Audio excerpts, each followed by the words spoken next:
kwa Yesu habaye inzahane kwa Yesu. Wari urimo wirira inkoko zo mu mahoteli urongora abagore utavunikiye utakoye, uraje kwa Yesu.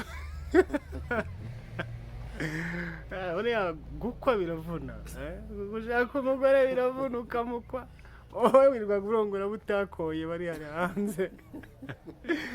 Urangije uje kwa Yesu hari amategeko. Turabashuje mwese bakunda gukurikirana Murokoke TV, abakurikirana Yorodani TV, abakurikirana Rupaca Comedy, ariyo mwino minsi bahinduriye izina bakayita mu bicu. Muhabwe umugisha n'Imana. Nk'ibisanzwe rero urabona ko kamera zacu ukoresha twazitunze ku mugabo wicaye ahangaha, ariko ntago ari umwana wo kwivuga, ari umwana watinya kwivuga, kuko ndabona ari umugabo wenda kuba igikwerere. Niba abantu bitaga ibikwerere, nawe urabyemera ko waba uri igikwerere? Oya, ndenda kuba ariko ndicyo. Uricyo? Yego. Ndagira ngo wibwire rero inshuti zikunda gukurikirana ayo macano yose uko ari atatu. Murakoze cyane. Amazina yanjye nitwa Ndikumana Efta, ariko nkabanjwe muri filime nyarwanda nitwa Meya. Witwa Meya muri filime nyarwanda. Nk'ibisanzwe rero muri kumwe n'umunyamakuru ugiye kubagezaho kino kiganiro. Reka dukomeze ikiganiro cyacu. Meya, Karame. abantu bakuzi ku izina rya Meya, sibyo? Yego. mu mafilime siko bimeze? Niko bimeze. Mu rusengero se bakwita ngo iki? Ni mu rusengero benshi bitewe no ku macano atandukanye bagenda bambonaho cyane muri sinema nyarwanda. Hari abashiduka kumva bamamagaye Meya ryitaba, bamagara Efta nkaryitaba, ariko hanze runaka abantu meye nko kuririmba bandikaho Efta Ndikumana. Ariko tujya tugira ikibazo, gute waba uri umurokore ukaba uri n'umuhanzi uririmba indirimbo za gospel ugakina na filime? Ibyo bintu bihuza gute? Nibyo rero nshaka gukura muri iyo myumvire y'abantu. Ndagira ngo mbabwire mwega bari kundeba cyangwa se bari kuntega amatwi, nakina filime mba ndi kwinjizwa. Wowe uje utera comment ngo ari gukina filime izi n'izi nge ndi kwinjizwa. Nibyo nabwiye abantu rero, barambwiye barantumiza muri biro ngo se ko twakubonye uri gukina filime yitwa Ingorane z'Abapasiteri, tubona uri Kadogo uri mu byombo uri kumwe n'umugore, gutyo umugore agushimuta, kandi umugore agukunda ushaka kumushimuta umugabo, ira bintu nibyo nk'umukristo. Ndangije ndababwira rero buriya ari ikintu wamenya n'icyo utamenya. Nimba Imana yaratanze impano, reka impano zose tuzikoreshe. Kuko iriya filime iri kuri Murokoke TV igaragaza ukuntu umuntu ashobora kujya mu ivugabutumwa, afata umwanya wo kwita ku rugo rwe. Yego. Noneho igihe kikagera wa mugore akadukira umukozi wo mu rugo, akaba ari we hindura umugabo wo ku ruhande, bitewe no ku mugabo yamutaye mu buryo bw'iki bw'umubiri, ariko ku mutima ariho. Hari abagore batihangana kuko hari n'abagabo batihangana. Ibyo rero ndamubwira ngo ndi mu cyigisho cyitwa Ingorane z'Abapasiteri. Yego. Cyangwa se z'abavugabutumwa. Icyo kibazo muraje ko kiriho kiranavuga cyane. Hari abagabo birwa mu masengesho bagenda ntibafata umwanya wo kwita ku rugo rwabo. Bakunzi bacu rero mubyumve neza yuko uyu mugabo nubwo yakinnye ari Kadogo atwara umugore wa pasiteri, ntago ariko asanzwe. Biriya ni ibintu baba yavanye mu buzima busanzwe bw'abantu akaza kubikina. Rero se iyi nkuru hari umuntu uzi yaba yarabayeho ikaba ariyo yaguhaye kujya kuyikina? Arahari. Rumwe 2025. Hari umugabo w'inshuti yanjye bita Einer wo mu Bugande. Byamubaye cyane, neje yari kunyandikira ambwira ngo n'uyu munsi umugore yaramwanze.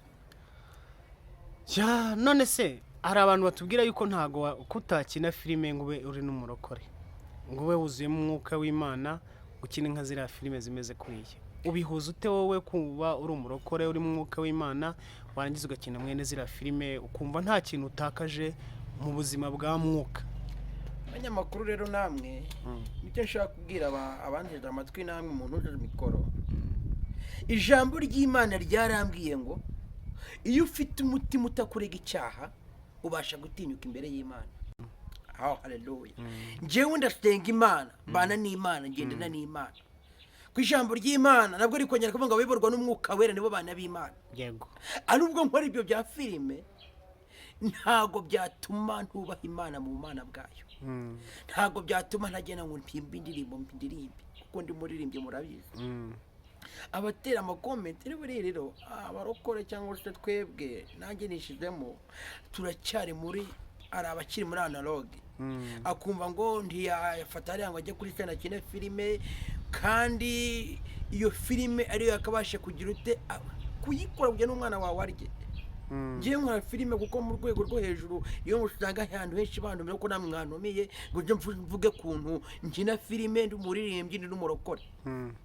Dusibe inyuma gatoya, wigeze uvuga yuko ubikora mu rwego rw'akazi ngo biragutunze.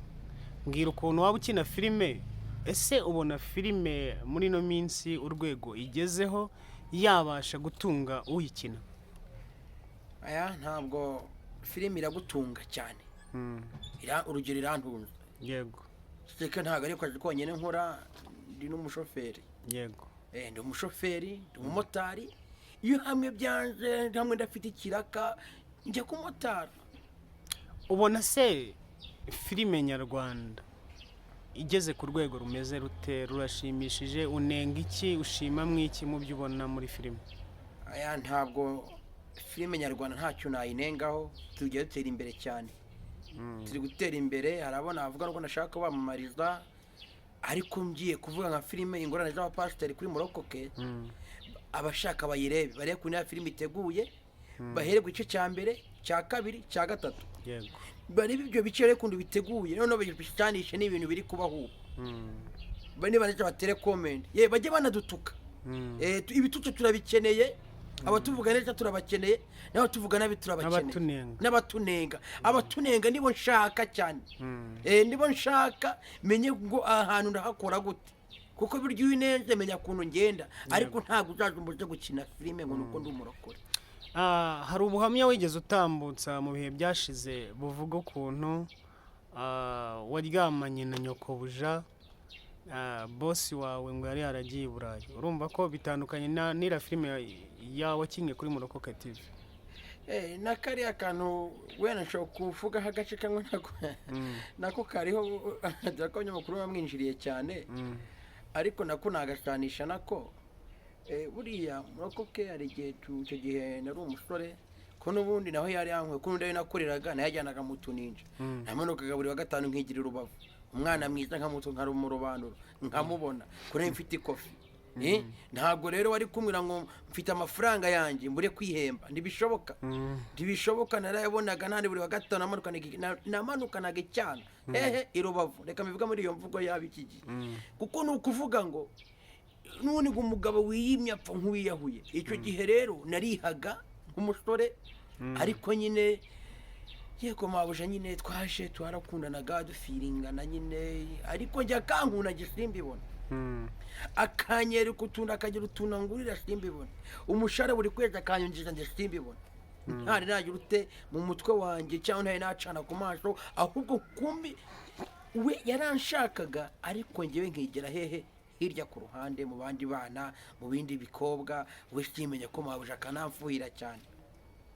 Noneho rimwe ndibuka twaragiye tugiye Musanze, we na nyokobuja. Nge na mabuja. Noneho urabona twatigeje Shorongi, njapfa mbyibagiwe, twenda kugera ku murenge wa Shorongi. Noneho ngikati korosi ndaje muri televiziyo mbona yanyicariye nabi, mbega yasandaje ibishyimbo. Imodoka narafashe ndayifunga neza, yifungira neza ku giti cyo hasi, neza kuri kakagarura umuri ko hasi epfo kumukingo. Nari nyitaye epfo neza ndi kumurangarira. Ndaje ndanumika umutwe kuri vura ndamubwira ngo mabusha kwari dupfuye kwise gute, reba ukuntu wicaye nanjye ndagutwaye, ureko na televiziyo y'iburi irakurura cyane kuri nshora kugira ngo umuntu turegeranye. Ngiye nyita turegeranye kandi uri kure yanjye ndeba ukuntu urebe ukuntu wicaye wirebemo ntuhaguruka positirari urimo aba ariyo ugumamo urebeho ubwo kuntu ari we wari unyishe. mbese wabaye nka ndirimbo ya wa mugabo bita Sibomana Atanazi nubwo mwamamarije indirimbo ivuga ngo erega mansera kwifata biragoye nuko ngayo nawe kwifata byahise byanga byaranze ariko icyo gihe nyine nari nkiri umupagani noneho ijambo rirambwiye kwifata ntagenda cyawe nakubonaga nk'umusore ushinguye uhagarara ufite ubwenge ibi ngibi nibyo byari bitumye dupfa uwamburanye iki ambwiye ngo wamburanye iki ndamubwira ntuzongera kunyicara inyuma ngo nyicara imbere ntayojya ntankora ku matako nuko akabona aranyemereye nshiduka rero nyine twatangiye kujya twirute turyama. bene data ibi ngibi tuba tubitangaza kugira ngo nibura mwumva ahantu Yesu yagiye akura abantu mu buryo bumwe cyangwa se ubundi kandi abasore twerekana yuko ba Yozefu mw'ino minsi ya none batakiboneka. niba nyokobuja agukunze wakabaye nka Yozefu ukikura imyenda wari wambaye ukirukanka ukamusiga ntago wagakwiye kuba wakaryamana na nyokobuja wawe. ariko uyu nguyu turimo tuganira hano uri kutuganiriza we icyo gihe yari akiri umupagani. reka dukomeze wumve uko byamugendekeye. yego rimwe ubwo rero tuba turamanutse tugera i Musanze muri gahunda agiyemo arazikora icyo gihe databuja we ntabwo yari ahari yari ari muri Canada. noneho icyo gihe ndibuka ko twanarayeyo twaraye i Musanze tunywa byeri arambwira ngo dore waranyweye byeri nyinshi ntabwo wabasha kugereza imodoka reka dushake umushoferi kuko ngewe ndi bugiye mu kazi Kigali mu gitondo ntabwo byashoboka nongere ndare cyangwa nimba ubona uri burare cyangwa ukinaniwe ugumye uryame nshaka umushoferi ageze i Kigali njye mu kazi k'abandi ariko ndagiraga nkubwire ngo hagati yanjye nawe ntukongere kuntinya. ubwo rero ntabwo nongeye kumutinya twakomeje nyine dukora ibyacu tujya mu byaha amanywa nijoro yewe ni nanjye wamunywesheje inzoga atayinywaga. none umugabo we ntabwo yari azi kanywa inzoga ari inzoga igihe yari igezweho ari inzoga yari ihari y'irikeri bayitaga Kibamba nayo nyibagiwe bayitaga Kibamba. none iyo rikeri iyo wayinywaga wumvaga ari nk'ubuki ukagenda usinda buki nuko none umugabo we yaje kugeraho ntamenye ko umugore anywa inzoga ariko akigera mu modoka narako nyimuha akajya mu kazi yayinyweye. wa mugabo ufite ibintu byinshi cyane. duhe ubuhamya bw'ukuntu wakijijwe aho Yesu yagukuye. urumva izo ngeso wabagamo zo kuryamana na nyokobuja z'ibiki no kutwara utuninja wahe ngo ni utuninja navugaga kujya mu tuninja kujya mu ndaya.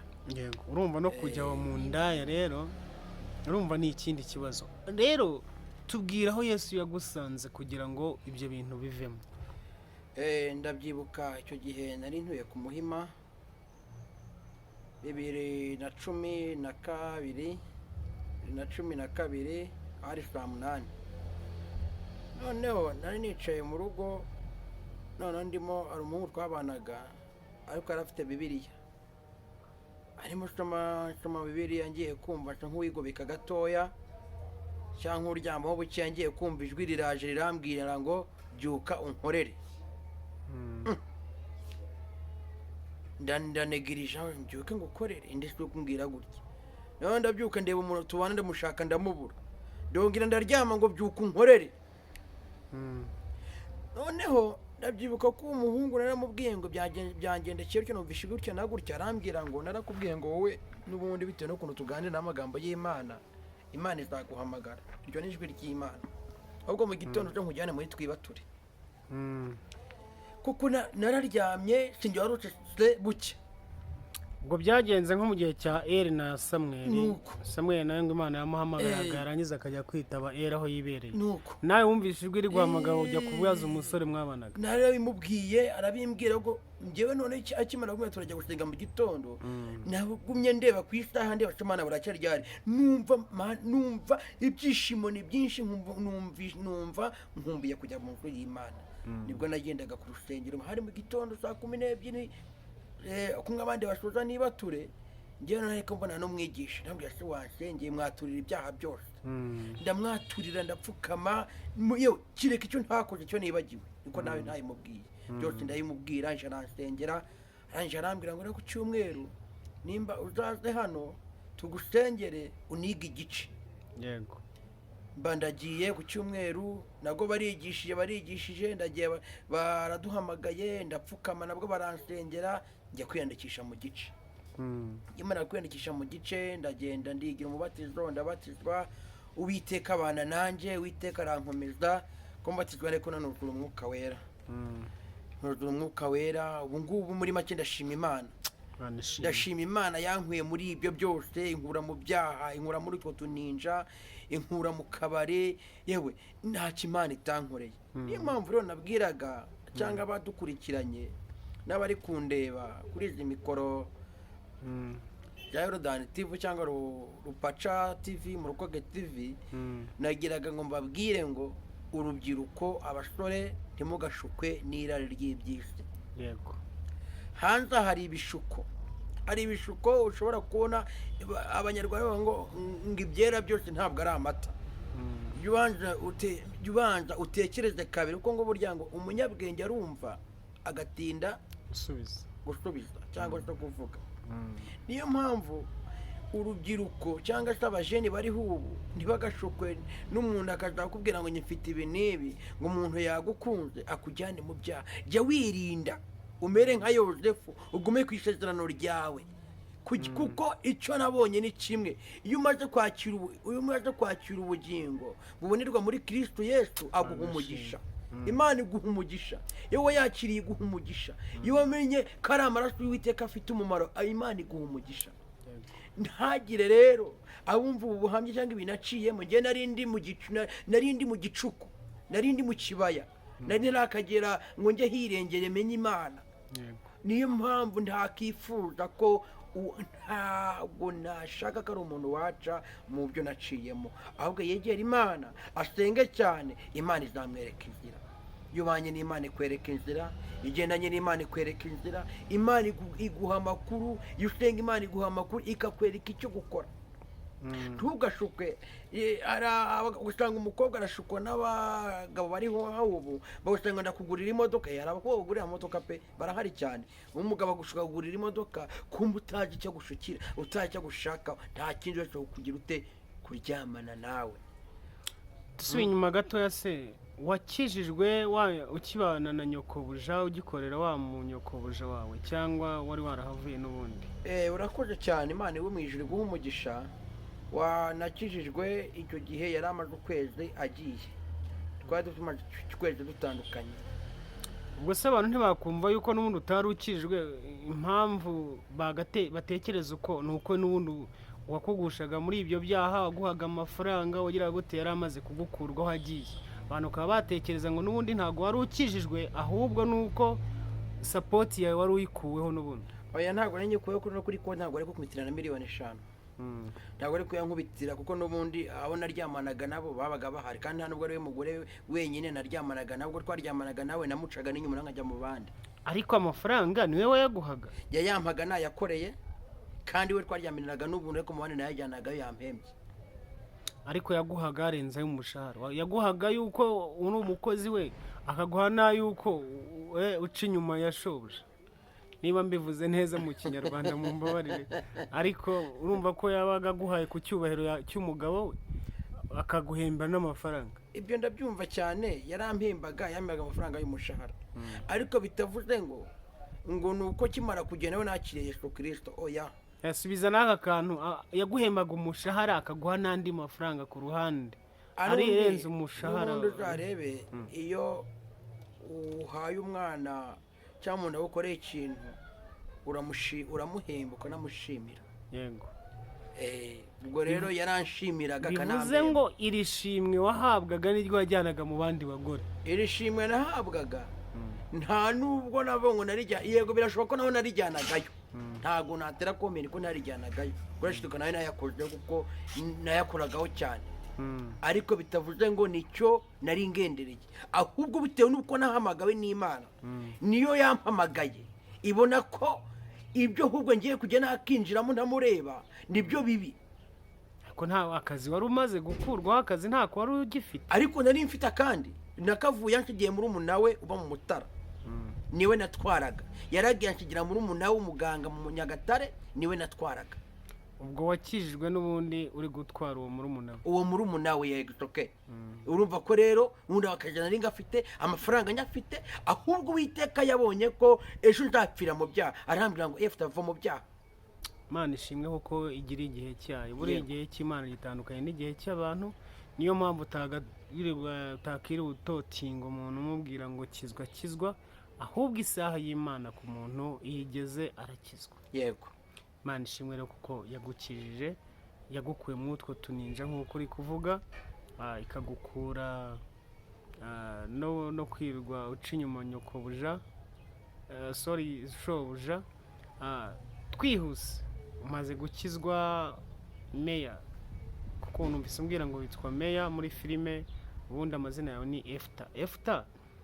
Ukimara gukizwa kumva uburyohe bwo mu gakiza, wabungereranyiza ute n'uburyohe bwo mu byaha hanze? icyo ni ikintu kiri simple cyane, ndakikubwira cyane. Uburyohe bwo mu gakiza butandukanye n'ibyaha, kuko uburyohe bwo kumenya Imana nibwo buryohe bukuryohera, waba wariye waba waburaye uranyurwa ukishima. Ariko iyo mu byaha, iyo wabujyana amafaranga kujyana mu byaha, utekereza ukajyana umutima kure, bikagutera n'uburwayi. Ariko iyo wamenye Imana, iyo wamenye Uwiteka ukabana ukagenda nawe, ni ukuvuga ngo muri cya gihe aho kubabara, ijambo ryavuga ngo nimba ubabaye ririmba, uraririmba ugasenga ukishima, Imana ikaguha uba ufite icyo bita umufasha, ariwe Mwuka Wera wo kugufasha kugira ngo atagusubiza muri bya byaha. Wajya kwijya muri cyaha ukibuka amaraso y'Uwiteka Imana yawe, ukibuka amaraso Uwiteka yamennye, ayo maraso ukayaha agaciro, bigatuma ukomera mu mutima kandi kubwo Umwami Yesu nkunda ndamahoro. Nicyo rero kuba muri Yesu Kristo nicyo kintu cya mbere gitanga amahoro n'umunezero. Ko batubwiye ko iyo umuntu akijijwe yaraciye mu ngeso nk'izo ngizo, akaza mu gakiza kwa Yesu, habaye inzahare kwa Yesu. Wari urimo wirira inkoko zo mu mahoteli, urongora abagore utavunikiye utakoye, uraje kwa Yesu. Uriya gukwa biravuna, gushaka umugore biravuna ukamukwa, wowe wirwaga urongora butakoye bari hanze. Urangije uje kwa Yesu, kwa Yesu hari amategeko n'ay'umugore umwe. Waryaga inkoko utaguze, ubu ngubu iwawe no kugira ngo uzagure indagara biba bigoye, kuko niko bavuga ko kwa Yesu nyine iyo uhageze urakubitwa. Wowe ukigera kwa Yesu ubuzima bwagukubise gute? Ibyo wari ubonaga hari hanze, ubu inkoko uheruka rya tuvugishije ukuri. Yenda kugira ngo iyo wakijwe neza nta cyose ataguha. Ngewe nagiye rero kuko nta kibi ntarinzi, ibyaha byose nari mbizi, ntabwo nifuje kubisubiramo ukundi, ahubwo Yesu yariko nkomereje amaboko n'umutima. Arangije ahubwo afata bya bindi byose nabonaga, za nkoko nabonaga za nyama, arangije ahubwo arabyongera kugira ejo nazasubira hamwe nifuzaga.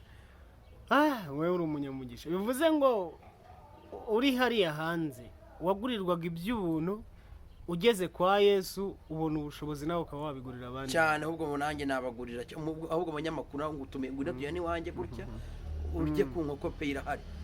Ya Imana ishimwe. Murumva ko Efta ntumiye kujya kwirira inkoko, nubwo njyewe nasomye cya gitabo cy'uriya mugore bita Elena White kivuga ngo mu minsi y'imperuka ntimuzarya inyama. Njye ntabwo ndya inyama kabisa, ariko wari ukoze cyane kubonumera. Ntabwo urya inyama. Igitabo cya Elena White niyo waragisomye, kivuga ko mu minsi ya nyuma, mu minsi y'imperuka, nta muntu ukwiye kurya inyama, nta muntu ukwiye kunywa amata.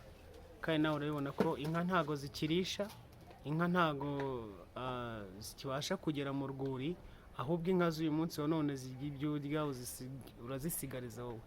Urumva ko izo nyama ziragoye, basigaye batera imiti, ugasanga inka yavutse uyu munsi nyuma y'ukwezi barayibaza. Ibyo bintu byose ni ingorane rero, byatumye rero ngewe inyama nzireka kubera ko nasomye ubwo buhanuzi bw'uwo mugore Elena White. Ariko simbwiye abantu bose ngo bareke kurya akaboga. Ntabwo byashoboka, nkunda inyama. yego. Inyama ni inyama. Mm. Ngiye ipfa kuba yitwa inyama, nkunda inyama. Ntabwo namara iminsi 2-3 ntarya inyama iwanjye. Ya meya, Karame. tugiranye ikiganiro cyiza, ndagushimiye kandi ngira ngo dushyireho umusozo ubwira abantu ubuzima bwo muri Yesu uko bumeze mwino minsi ya none. Ubwo hanze bwo wababwiyeho, babwira ukuntu wari umeze hanze nuko Yesu yaguhamagaye. Ubu ugiye kubwira abantu ubuzima bwo muri Yesu uko bumeze. Murakoze cyane, ni ukuri muri Yesu bararyoshye. Abari mu byaha muveyo. Ndabwira abakobwa cyane cyane, mbwira abasore cyane cyane, mana muze musange Uwiteka arabaruhura. Yorodani hari abafite Yorodani imbere yabo akabona kuyambuka ni ingorane, ariko iyo wegereye Imana ugasenga, Imana irayikwambutsa. Hari indirimbo mfite yitwa Yorodani, iravuga ngo Yorodani kunkurura, nkumva unkura umutima, nkagira ubwoba bwo kwambuka kandi ariyo nzira. Iyo uhategeye amatwi ku nkombe yo hakuno, iyo uhategeye amatwi ku nkombe yo hakurya, twumva haririmbirwa indirimbo nshya abacunguwe baririmbayo. Twumva haririmbirwa indirimbo nshya abacunguwe baririmbayo. Urakoze cyane. Iyi ndirimbo irahari, wayishyize ku irahari, iri kuri channel yanjye. Wababwira channel yawe? Channel yanjye ni Yorodani TV. Bakunzi bacu mujyeho kuri Yorodani TV, murahasanga uyu mugabo ni umuhanzi uririmba indirimbo zaririmbiwe Imana. Nimuhagera mukore subscribe, mukore share, murayikinge, murahabwa umugisha n'Imana. Imana mwijiri umugisha, kandi nukuri abadukurikira Imana ibaha umugisha. Shishikariza abantu kuva mu byaha bakegera Imana ikabaha amahoro n'umunezero. Ibyo babuze ntabwo bazabona bari mu byaha, ahubwo nibegera Imana yo mu ijuru, niyo izagira icyo. Imana niyo igira icyo irema ikagira ute ikagikomeza. Mbasabiye cyangwa ndabinginga kugira ngo baze mu nzu y'Imana. Uwiteka abagirire neza, Uwiteka abaha amahoro, Uwiteka abayikuramira mu gihugu. Turagushimye Mana yera, tugushimiye kugira neza kwawe, tugushimiye urukundo dukunda, tugushimiye ko wadukuye mu byaha, tugushimiye ko Mana watwiyeretse. Ushimwe uhabwe icyubahiro Mana. Nkweretse n'abakiri mu byaha Mana bakuremo, ubereke Mana, ubereke ubibutse ya maraso Uwiteka Imana yamennye. Urakoze Mana yera. Rero nari nsetse nk'umwana wawe ariko ukore nk'Imana. Mana nyagora kuguma kuri kino kiganiro, ubaye kucyumva kandi bagikomerereho kandi bakomere bashikame. Wite ndakwinginze ndagutekiye Imana, Umwana n'Umwuka wera aje abana iteka ryose. Amen.